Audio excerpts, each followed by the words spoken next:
भोजपुरी करोड़ों लोग बोले ना, दुनिया के लगभग दर्जन भर देशों में भोजपुरी बोलल जाला, लेकिन आज तक केहू भी देश दुनिया का जानकारी भोजपुरी में ना देला। आज हम एगो भोजपुरी ब्लॉग शुरू कर दनी।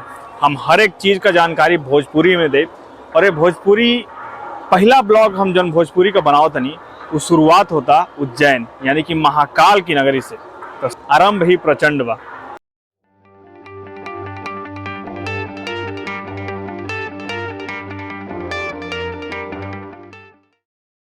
महाकाल में सबसे मंदिर के बाद सबसे जौन शोभनीय दर्शन बा उ बा महाकाल कॉरिडोर, यानी कि जौन विश्वनाथ कॉरिडोर बनल बा ओकरी तर्ज पर यहाँ उज्जैन में भी महाकाल कॉरिडोर बनावल गए। लगभग 800 करोड़ से अधिक का परियोजना बा, जोने में से जोने का पहला चरण लगभग 350 करोड़ रुपया पे लागत पे बनल बाटे।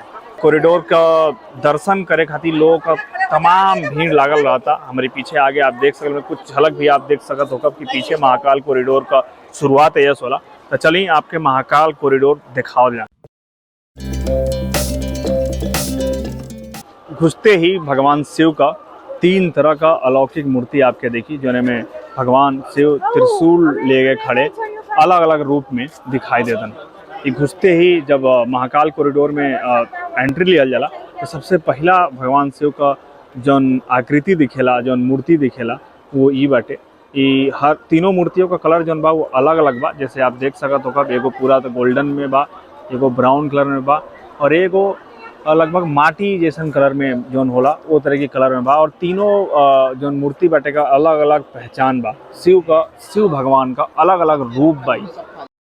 महाकाल कॉरिडोर में जौन दूसरा मूर्ति लागेला वो भगवान गणेश यानी कि शिव के सुपुत्र भगवान गणेश का मूर्ति है। दूसरा मूर्ति है, बहुत ही विशाल मूर्ति है जा भगवान गणेश का लगावल बैठे महाकाल कॉरिडोर में। यहाँ देखिए जस्ट शिव के प्रतिमा के जस्ट बगल में भगवान गणेश का मूर्ति बा। ये मूर्ति पर लिखल बाटे सिंहासन पर विराजित श्री गणेश।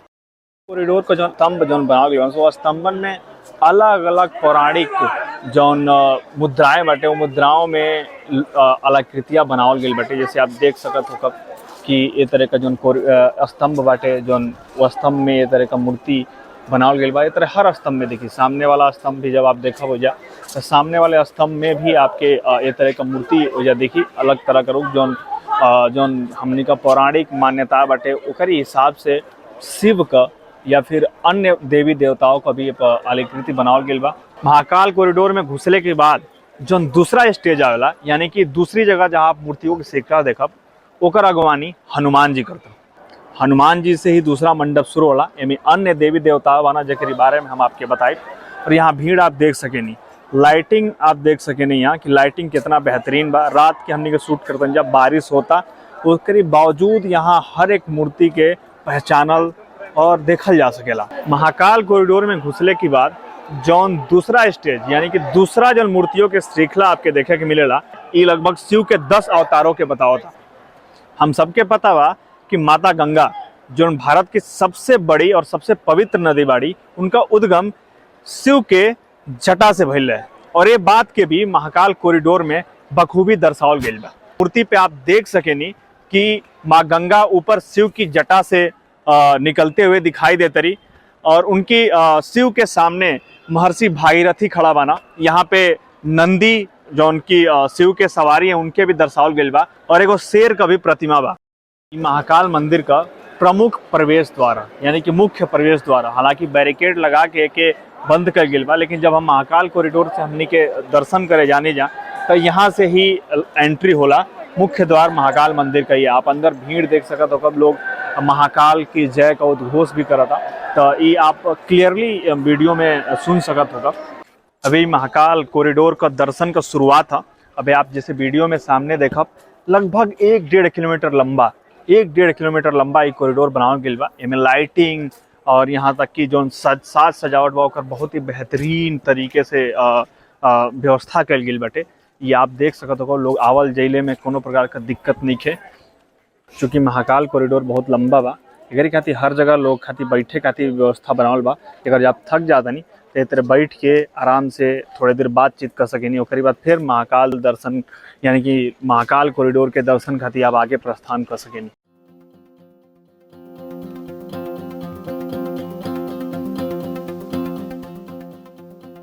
महाकाल कॉरिडोर में जो अंदर आते समय जो आपके तीसरा सब बढ़न मूर्ति दिखी, वो मूर्ति है मणिभद्र के। मणिभद्र के भी शिव का एक अवतार मानल जाला और ये महाकाल के विशाल कॉरिडोर में उनके भी एक शिव के अवतार के रूप में उनका मूर्ति भी एजा स्थापित कइल गेल बा, जेके आप देख सकेनी, जोने में गदा तलवार त्रिशूल लिए मणिभद्र यानी कि शिव अवतार मणिभद्र एगो राजा की छाती पर पैर रखले बाना।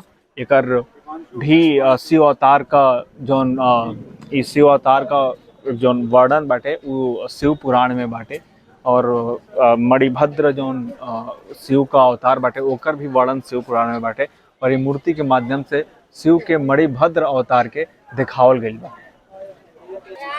समय समय पर महाकाल कॉरिडोर में चलते चलते आप जौन स्तंभ बाना से करे स्तंभ पर देवी देवताओं का मूर्तियाँ कलाकृतियाँ आप एक देखत रह। हर एक स्तंभ पर देवी देवताओं का मूर्ति कलाकृति जौन प्राचीनता बाटे भारत को के दिखावल गइल बा, दर्शावल गइल बा। हमने की अपनी बड़न बुजुर्गन से ये जरूर सुन ले बानी जा कि समुद्र मंथन भइल है जोने में भगवान शिव विष पी ले ना, वो बात के भी यहाँ दर्शावल गइल बा। आप देख सकेनी समुद्र मंथन के भी एजा महाकाल कॉरिडोर में एक विशेष जगह दिया गइल बा जहाँ एक तरफ देवता दूसरे तरफ राक्षस और बीच में भगवान शिव के विष पीते हुए दिखावल गइल बा। बहुत ही सुंदर दृश्य बाटे ई, काहे कि जौन एक तरफ आपके हम बता दें जौन पीताम्बर यानी कि पीला वस्त्र में जौन मूर्ति दिखाई जाता वो देवताओं के दिखावता कि वो देवता पक्ष और जौन यहाँ शिव के दूसरी तरफ जौन लाल रंग में दिखावल गइल बाटे प्रतिमाओं के, वो प्रतिमा जौन बाटे वो राक्षसों के में दिखावल गइल बा। राक्षसों के प्रतीक मान के लाल कलर में दिखावल गइल बाटे और यहाँ बीच में शिव को दिखावल गइल बा जौन एक अपने विशाल रूप में दिखाई देता नैजा और यहाँ विष पियले का भी एक प्रदर्शित कल गई बा कि शिव समुद्र मंथन के दौरान विष धारण के लो बात के भी महाकाल कॉरिडोर में एक विशाल रूप में दिखावल गई बा। एगो इंटरेस्टिंग चीज़ हम दिखावत हैं कि महाकाल कॉरिडोर में कोनो चीज़ के छोड़ल नहीं खेल। सामने जो आपके प्रतिमा दिखा था वो प्रतिमा में आपके भगवान गणेश और पार्वती जी दिखी और ये चीज़ में ये दिखावल गई बा कि माता पार्वती भांग पीछे धरी और उनके पीछे गणेश जी खड़ा बना। ये चीज़ के भी बहुत ही बारीकी से दिखावल गइल बा, माता पार्वती के वहाँ दिखावल गइल बा। और दूसरी चीज़ आपके हम दिखा दी समुद्र मंथन वाला जौन तस्वीर बा, वो समुद्र मंथन वाला तस्वीर में आप देखब कि शिव के पीछे भगवान ब्रह्मा विराजमान बना। आप देखब शिव के पीछे एक तरफ देवता दूसरे तरफ राक्षस शेषनाग और पीछे शिव के पीछे एक पुष्प में वहाँ आप देख सकत होगा कि भगवान ब्रह्मा जी वहाँ विराजमान बना। तो ये बात के भी महाकाल कॉरिडोर में बखूबी दिखावल गइल बा। समुद्र मंथन की जस्ट बगल में जौन मूर्ति बाटे वो मूर्ति बाटे दशानन यानी कि रावण का और एमे दिखावल गइल बा कि रावण कैलाश पर्वत के उठा मतलब कि अपने सर पर उठा ले लेवा। ये तरह का भी प्रसंग हमनी के पुराणन में सुने के मिलेला कि रावण एक बार कैलाश पर्वत भी उठा ले ले। वही बात के जब दर्शावल गइल बटे और यहाँ रावण के भी 10 सिर के साथ बहुत ही बेहतरीन मूर्ति बहुत ही विशाल मूर्ति बनावल गइल जोने में ये दिखावल जाता है कैलाश पर्वत के रावण अपने सिर पे उठौले बा। बचपन में शिव जी से जुड़ल एक और किस्सा जो हमनी के सबसे ज्यादा गुदगुदावे उ रहे शिव जी के बारात जोने में सांप कीड़ा भूत ऐसा बतावल हमनी के और ऐसा हमनी के पुराणों में मान्यता बा कि शिव जी की बारात में सांप कीड़ा भूत ये तरह का बाराती गइल ना, वो चीज़ के भी यहाँ महाकाल कॉरिडोर में दर्शावल गइल बा। और आपके बताओ तनी कि अबे तक जितना भी हम मूर्ति देखनी है जितना भी मूर्ति श्रृंखला देखनी है वो में सबसे बेहतर मूर्ति श्रृंखला जोन बा जोने में ये दर्शावल गइल बाटे कि शिव जी का बारात कोने का निकलल है, वो चीज़ बहुत ही मनमोहक बा। बरसात में जब ये बारिश होता आप देख सकते हैं शिव की बारात के जो चीज़ दिखावल गई बा जो चित्रण कल गया वो और ही मनमोहक लगा था। अब में देख सकें शिव नंदी पे विराजमान बना, एक हाथ में त्रिशूल दूसरे हाथ में डमरू और सामने लोग ढोल नगाड़ा बजावत जाता और जो कलर बाटे के मतलब कि जोने तरह से ये दर्शावल गई बाटे पर लाइटिंग जोने तरह का बा बहुत ही ज्यादा मनमोहक लगा था। और ये बारिश, हालांकि हमने के भीग के शूट करते हैं लेकिन जो बारिश बाटे ये चीज की और ही ज्यादा सुंदर बना होता। यहाँ लोगों की भीड़ भी आप देख सकेंगे, चारों तरफ लोग दिखाई देता, एकदम उत्साह बाटे, इतना तेज बारिश होता फिर भी लोग एजा से हिलत नहीं चे। मूर्ति एक तरफ जोने तरफ पूरा मूर्ति श्रृंखला आपके दिखा था। आप एक तरफ अलग अलग स्टेज पे अलग अलग तरह का मूर्ति श्रृंखला से अलग अलग घटनाओं के दर्शावल गए बा जोने का संबंध सीधे शिव से बा। ओकरी जस्ट सामने कॉरिडोर में आप जब देखब जस्ट सामने शिव के अलग अलग घटनाओं का यहाँ दीवार पे चित्रण कइल बा, खूबसूरत चित्रण कइल बा। आप ही जब चलत रहब चारों तरफ तो आप ही जरूर देखब कि शिव का जो अलग अलग घटना जो शिव के साथ भइल है, शिव से रिलेटेड, शिव भगवान से रिलेटेड जो कई तरह की घटनाएं बना सो घटनाओं का दीवालों पे एक सुंदर चित्रण कइल गइल बाटे। वो बहुत ही शिव के एक अलग ही रूप के दर्शावल गइल बा जोने के जहाँ के लिखल गइल बा चंद्रशेखर महादेव, यानी कि शिव का एक अलग ही रूप है चंद्रशेखर महादेव, जोने में माँ पार्वती त्रिशूल पकड़े दिखत है और शिव के जो दोनों हाथ के बीच में चंद्रमा बा। और यहाँ पे ये जो मूर्ति का जो कलाकृति बनावल गइल बा के जो रंग दिहल गइल बा ये गेहुआ रंग दिहल गइल बा। ये बहुत ही ये शिव का एगो अवतार है, यहाँ लिखल बाटे जो शिव का अवतार है के चंद्रशेखर महादेव कहल जाला। भगवान शिव के अनेक रूपन में सबसे गुस्सा वाला जो रूप बाटे वो सबसे गुस्सा वाला रूप के कहल जाला काल भैरव। और वो काल भैरव के रूप के भी यहाँ महाकाल कॉरिडोर में स्थान दिहल गइल बा। आप सामने काल भैरव का मूर्ति देख सकेनी जोने में शिव भगवान के अलग ही रूप में दिखावल गइल बा। यहाँ सवारी कुत्ता बा, शेर का खाल बा, गले में माला बाटे जोने में सिर दिखाई देता ना, और जो चेहरे पे बा वो गुस्सा दिखाई देता। हाथ में डमरू बा, एक हाथ में, 4 हाथ यहाँ दिखावल गइल बा जोने में एक हाथ में डमरू बा। तो ये शिव का एगो अवतार है जोने के सबसे गुस्सा क्रोध वाला अवतार मानल जाला और ओके काल भैरव कहल जाला। मृत्यु के केहू पराजित ना कर सकेला सिवाय महाकाल के, यही खातिर महाकाल के मृत्युंजय भी कहल गइल बा। और ये बात के यहाँ दर्शावल गइल बा जोने में एगो प्रतिमा के माध्यम से ये बतावल गइल बा कि खाली शिव ही जो काल बाटे वो काल के पराजित कर सकेना। यहाँ आप देख सकत हो कि एगो घटना जो पौराणिक घटना बाटे ओके दर्शावल गइल बा जोने में भगवान शिव खुद अपनी एगो भक्त की प्राण खातिर यमराज से लड़ गइल बाना। और ये चीज आप यहाँ देख सकत हो जोने में भगवान शिव अपनी त्रिशूल के यमराज के गर्दन और उनका सर, उनकी सर पे भगवान शिव का पैर और एक तरफ उनका भक्त शिवलिंग के बगल में दिखावल गइल बा। और ये चीज घटना एक दर्शावता, ये जो कलाकृति बा वो घटना के दर्शावता कि खाली भगवान शिव ही, ना ही ब्रह्मा ना ही विष्णु, खाली महेश यानी कि भगवान शिव ही मृत्यु के पराजित।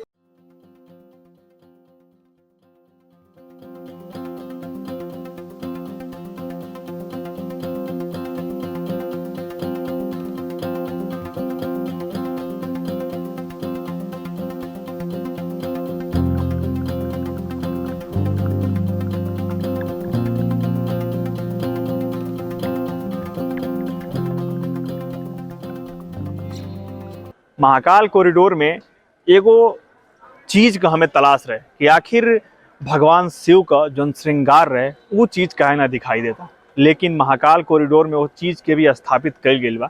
आप सामने देख सकेनी कि भगवान शिव का श्रृंगार मानल जाने वाला त्रिशूल, डमरू, चंद्रमा और सांप यहाँ एक जगह प्रदर्शित कइल गइल बाटे। महाकाल कॉरिडोर में एक जगह उज्जैन महाकाल के शिवलिंग के भी प्रदर्शित कइल गइल बा। आप देख सकेनी यहाँ कि महाकाल कॉरिडोर में ही महाकाल जो यहाँ उज्जैन महाकाल शिवलिंग ज्योतिर्लिंगों में से एक जो प्रसिद्ध बाना उनका शिवलिंग के भी यहाँ दर्शावल गइल बा। और ओकरे सामने संस्कृत में एगो श्लोक लिखल बा जे लिखल बा आकाशे तारका लिंग पाताले हाटकेश्वरम मृत्युलोके महाकाल लिंग त्रय नमस्तुते। वीडियो के शुरुआत में जब हमनी के महाकाल लोक में एंट्री ले रहनी जा तो एगो मूर्ति श्रृंखला के बाद जहाँ से महाकाल लोक शुरू भइल है वहाँ शुरुआत गणेश जी की मूर्ति से भइल, अगर जो आपके याद हुई। यहाँ भी देखब हमने के महाकाल के एकदम दूसरे छोर पर बानी जा, और एक अभी महाकाल हालांकि बचल बा कॉरिडोर, लेकिन एक दूसरे छोर पे यहाँ आप भगवान श्री गणेश का मूर्ति देख सकत हो। कब यहाँ लोगों का भीड़ देख सकत हो कब कोने का या उत्साह बाटे। रात के हम आपके बता दें कि लगभग 10 बजे था, और एजा देखा महाकाल लोक में कोने तरह का माहौल बा। बारिश के बीच इस तरह का माहौल वाकई में बहुत सी उत्साहवर्धक बा।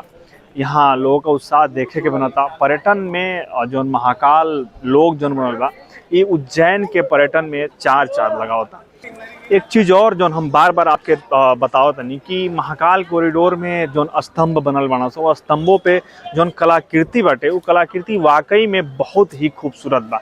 आपको सगरी कलाकृति के देखब ऊपर से लेके नीचे तक, तो हर स्तंभन में ये तरह का कलाकृति चारों तरफ बनावल गई बाटे। चारों तरफ ए तरह के कलाकृति गढ़ल गई बाटे, और एमे जौन कारीगरी लागल है ओकर तो हम कायल बटले बानी, लेकिन जोने तरह से प्रदर्शित कल गई बा, जोने में तरह लाइटिंग का व्यवस्था कल गई बाटे, ये वाकई में बहुत ही ज़्यादा खूबसूरत रहता। पुराणों में एक बात का तो उल्लेख हमेशा से बा कि जौन हमनी का देवता ध्यान मुद्रा में हमेशा रहते रहे, हमेशा ही ध्यान मुद्रा में रहते रहे, और जब कभी भी केहू ध्यान मुद्रा में देवताओं का ध्यान भंग कर दे तो उनके श्राप भी मिले।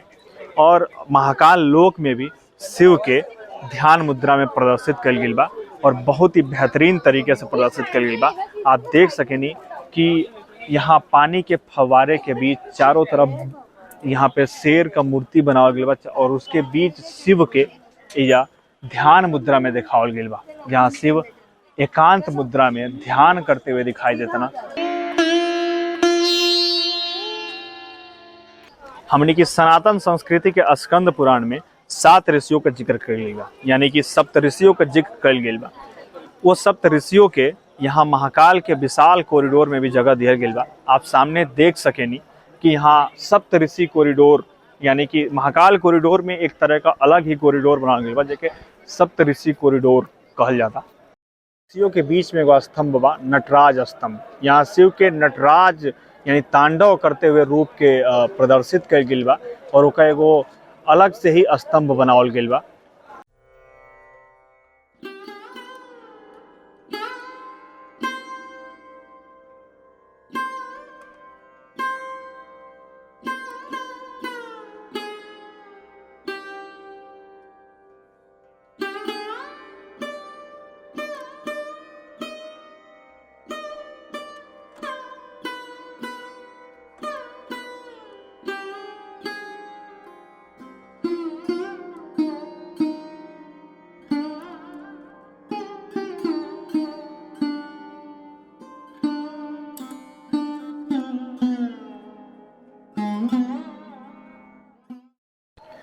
हमने की हिंदू धर्म में ग्रहों का बहुत मान्यता बा।